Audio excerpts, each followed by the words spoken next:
Hi everybody, Dr. Mark Costas here, founder of the Dental Success Institute and author of the book, Pillars of Dental Success. And in this week's episode of Weekly Dental Wisdom, I'm going to be talking about why 80% of all businesses fail, and the number one reason that most dentists are dissatisfied with our profession. That's all I have for you this week. We will catch you at next week's episode. See you later. Bye-bye.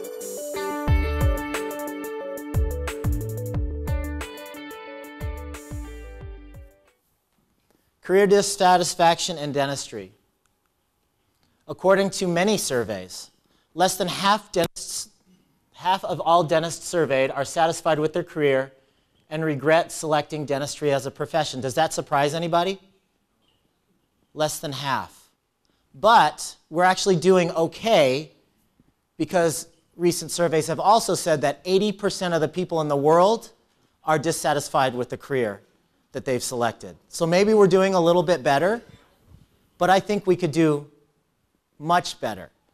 When we look at the profession in general and say to ourselves, more than half of the people hate their job as a dentist, that's a pretty sad state of affairs. Why? Why are so many dentists frustrated, dissatisfied, and disillusioned with their careers? Why do you think that is?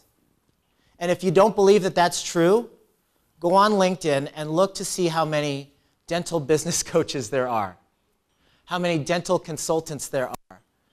This industry that has popped up to furnish and deliver service to people that hate their jobs. And yeah, right, that's right, I'm one of them. But I think I have kind of a unique perspective, and you'll find out why, and why I truly believe that this is the best profession in the world. I really do. So why are dentists so dissatisfied and unhappy? The number one answer is this: the overwhelming stress of trying to be an exceptional clinician and business owner. Does that sound familiar? How many times do you guys feel like you are just that guy in the circus spinning about 15 plates at one time? I mean, if that's not the most perfect visual for what we go through on a daily basis, I don't know what is. This is the number one reason: trying to balance clinician, business owner.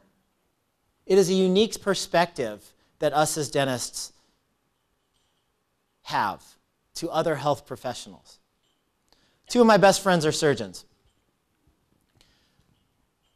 One's a transplant surgeon. He does livers and kidneys. The other one has done 2 surgeries on my back. I have a plate and 4 screws in my neck. This was all old football injuries, and it didn't help. Being a dentist didn't help that much. But when they get in there to do their thing, yeah, they're dealing with life and death, but their patient is asleep the whole time. They do their thing. They can focus like a laser on removing that disc, placing that plate in, taking that liver out, reconnecting the vessels. They can focus like a laser on that. When was the last time you worked under those circumstances as a dentist? Focusing like a laser on that 2 millimeter reduction on that crown prep. Focusing like a laser on making sure that you find that MB2 and fill it on tooth number 14. 3-degree taper, 1 millimeter sub-G margin. When was the last time you got to focus like a laser on that? No, you got 2 hygiene rooms going. You got a screaming kid in room 3. You got Sally and Mary arguing with each other because whatever. Hygiene department's being the hygiene department. Those are the conditions that we work under. We are performing surgery every day, guys. Can you imagine if another surgeon had 3 other surgeries going on simultaneously, and then they had to check hygiene? How long would that last? Those are the unbelievable challenges that we face as dentists. So how do you handle that? Let's talk more.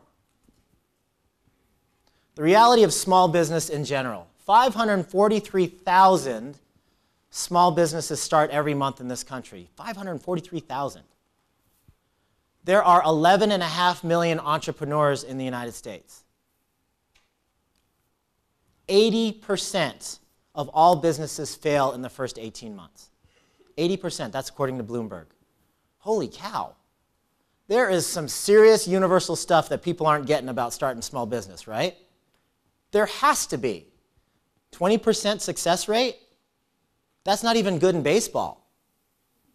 We're looking at 3 out of 10 in baseball, and you make $16 million a year. 20% success rate, 80% failure in business in general. It happens to be, the success rate in dentistry happens to be a little bit higher because the value of our services is a little bit higher.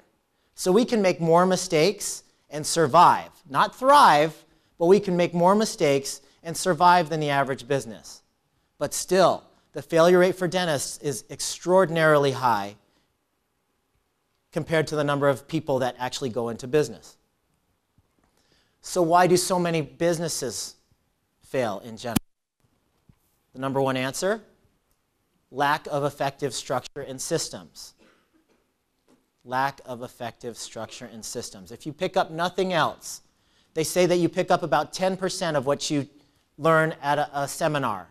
If you pick up anything at all, the 10% that I want you to walk away from is that systems are the lifeblood of your business. If you don't have effective systems in place that you placed intentionally, your business is going to struggle forever.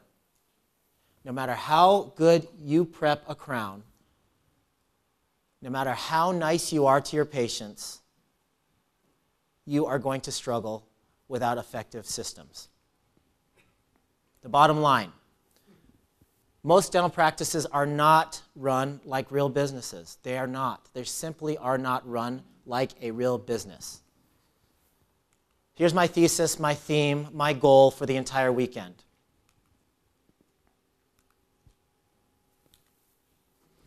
Study the ultra successful in every profession and industry, and you'll observe certain common characteristics. Simple as that. From the independent local restaurant to the Fortune 100, those with the greatest customer loyalty, profitability, and longevity share a common functional structure.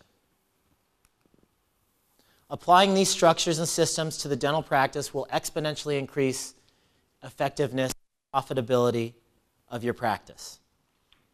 Find out who's excelling, who's exceptional in every single industry, every single profession.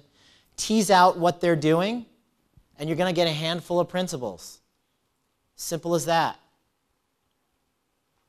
There are a lot of business books out there. Hundreds of thousands, if not millions, of business books out there. Every one of them tries to give you a separate, different, little tiny slant. Do this a little bit different, do that a little bit different. The bottom line is, model success. Find the businesses out there in every industry, not just healthcare, not just dentistry. How about hospitality? How about how they're treating you here at this hotel today? Any number of different industries. Figure out what they're doing, the business basis of what makes them successful, and you're onto something. Totally applicable to a small, one-owner dental practice. We're going to learn a lot about that this weekend. From the speakers and me, over the 5 hours that I speak to you personally, I'm going to hammer that home. Tease out what's working in other industries. Create systems. Apply them to your dental practice. Watch your dental practice do this.